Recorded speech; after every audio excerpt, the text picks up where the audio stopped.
Hello दोस्तों, नमस्कार। मैं बंटी कुमार सिंह स्वागत करते हैं सबसे पहले आपका अपने यूट्यूब चैनल योगी न्यूज में। आज हम बात करें कांग्रेस के कारनामों के बारे में। जानेंगे कि कांग्रेस को जब हिंदुओं ने 70 साल तक राज करने का मौका दिया भारत में, और कांग्रेस हिंदुओं का ही सर्वनाश करने का प्रयास किया। उन्होंने एक कानून नहीं 50 से भी ज्यादा कानून बनाए हिंदुओं को बर्बाद करने के लिए, जबकि वो हिंदुओं के वोट लेकर के हिंदुओं का ही बर्बादी का मंजर लिखते गया। यानी कि एक नहीं 50 कानून बनाए। ये सारे कानून आपको मैं गिनाऊंगा। 70 साल का काला चिट्ठा आज मैं दिखाऊंगा, तो वीडियो को अंत तक देखिए। हो सके वीडियो को शेयर कर दिया हो। लाखों जो लोग जुड़ चुका है, आप भी जुड़िए, मेरे चैनल को सब्सक्राइब कीजिए। कांग्रेस ने भारत को बर्बाद करने के लिए एक नहीं 50 कानून बनाए। इसलिए मैं आपसे विनती करता हूं, जब भी आपके बीच कांग्रेसी नेता आए तो आप उनसे पूछना, यह कांग्रेसी नेता ना मिले तो खुद से पूछना, कांग्रेस तुमने हिंदुओं के लिए क्या किया? हिंदुओं के लिए कोई ऐसा काम किया जो हिंदुओं तुम्हें पे गर्व करे और हिंदू तुमको वोट दे? कांग्रेस ने गुलामी का एक भी नाम नहीं मिटाया। उन्होंने एक भी ऐसा कानून नहीं बनाया कि भारत में अपराध कम हो। एक भी कानून नहीं बनाया जिससे हमारे वीर जवान शहीद ना हो। इतने साल सत्ता में रहने के बाद भी समान शिक्षा क्यों नहीं लाया? समान नागरिकता क्यों नहीं लाया? समान दंड संहिता क्यों नहीं लाया? और घुसपैठियों के खिलाफ कठोर कानून क्यों नहीं बनाया?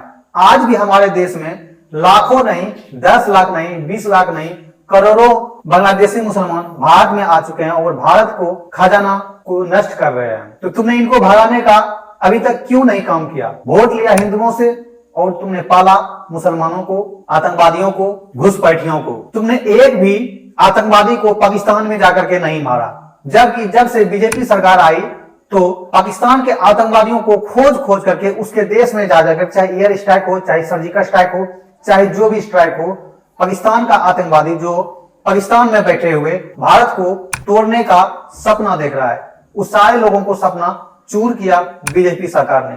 तुमने ऐसा क्यों नहीं किया? एक भी सड़क बॉर्डर पर तुमने उतना सड़क का निर्माण क्यों नहीं करवाया, ताकि हमारे सेना जल्द से जल्द युद्ध स्थल पे, यानी कि सीमा पर अधिक से अधिक संख्या में जल्द से जल्द पहुंच सके? तुमने वेद पुराण को जन जन तक पहुंचाने के लिए क्यों नहीं कानून बनाए? तुमने भागवत गीता को पढ़ना अनिवार्य क्यों नहीं किया? रामायण पढ़ने वाले को तुमने अपमानित करने का क्यों कोशिश किया? क्यों बोला कि राम काल्पनिक थे? क्यों बोला महाभारत काल्पनिक थे? क्यों बोला कि कृष्ण काल्पनिक थे?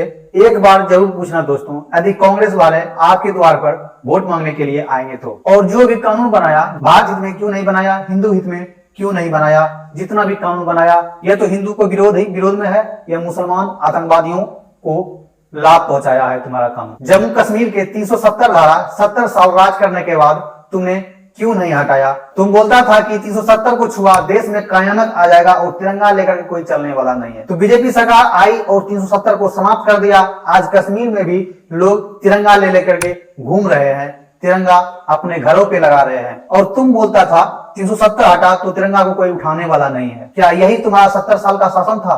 तुमने जितना भी आतंकवादियों को पकड़ा उसको कुछ दिन, साल 2 साल रह करके आतंकवादियों ने धमकी दिया, उस आतंकवादी को छोड़ो नहीं तो हम वहां पे बम ब्लास्ट कर दिए।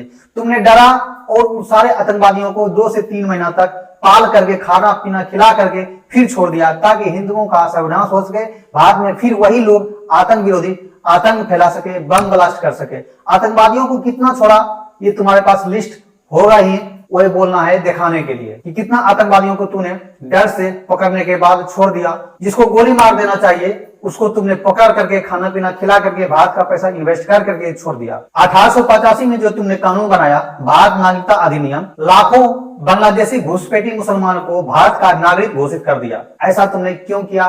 क्या उनसे क्या संबंध था? उन सारे घुसपैठियों से, बांग्लादेशी से, रोहिंग्या मुसलमान से? जरूर पूछना दोस्तों। ये सारे घुसपैठियां भारत के संसाधन को बर्बाद कर रहे हैं। क्या तुमको पता नहीं था? यही कांग्रेस था जो भारत में मुगलों के इलीगल काम को लीगल करने का प्रयास किए। मुगलों ने जितना मंदिर तोड़े, उस सारे मंदिर फिर से हिंदुओं के हाथ में ना जाए, फिर से पुनर्निर्माण ना हो, ऐसा तुमने कानून बना दिया कि जो मंदिर टूट गया अब उनका फिर से निर्माण नहीं होगा। यानी वो जो मंदिर हिंदुओं का था, मुसलमानों के हाथ लग गई, वो दोबारा हिंदू नहीं ले सकता है। ऐसा कानून क्यों बनाया? बाबर द्वारा मंदिर तोड़े गए, औरंगजेब द्वारा मंदिर तोड़े गए, बतियार खिलजी द्वारा मंदिर तोड़े गए, मोहम्मद गौरी द्वारा और मंदिर तोड़े गए, मोहम्मद बिन कासिम द्वारा मंदिर तोड़े गए।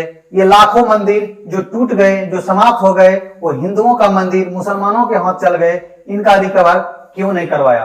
हमारे भारत के संविधान में लिखा हुआ है कि हिंदू, सिख, बौद्ध, जैन ये चारों हिंदू है, हिंदू के अंतर्गत आता है। ये हमारा चार रिलीजन था, इनको भी इन्होंने समाप्त कर दिया और हिंदुओं को हरा कुरान तो बंगा है। 1995 में कांग्रेस ने वक्फ बोर्ड एक्ट बना दिया। वक्फ बोर्ड एक्ट ऐसा एक्ट है, कोई भी मंदिर हो, किसी का भी जमीन हो, वक्फ बोर्ड एक्ट यदि बोल दिया कि मेरा है तो तुम खाली करो, चाहे तुम्हारा जमीन रहे अथवा नहीं रहे, वो उसका हो जाएगा। यानी कि वो मुसलमानों का हो जाएगा, मामला मस्जिद वगैरह बन सकता है। आप जब सोचिए आपका घर यदि वक्फ बोर्ड बोल दे ये मेरा है तो उनका हो जाएगा, इसके लिए आप न्यायालय भी नहीं जा सकते हैं। ये कैसा कानून उन्होंने बनाया? हिंदुओं के लिए अन्याय और अत्याचार नहीं करने के लिए बनाया तो क्यों, क्या बनाया?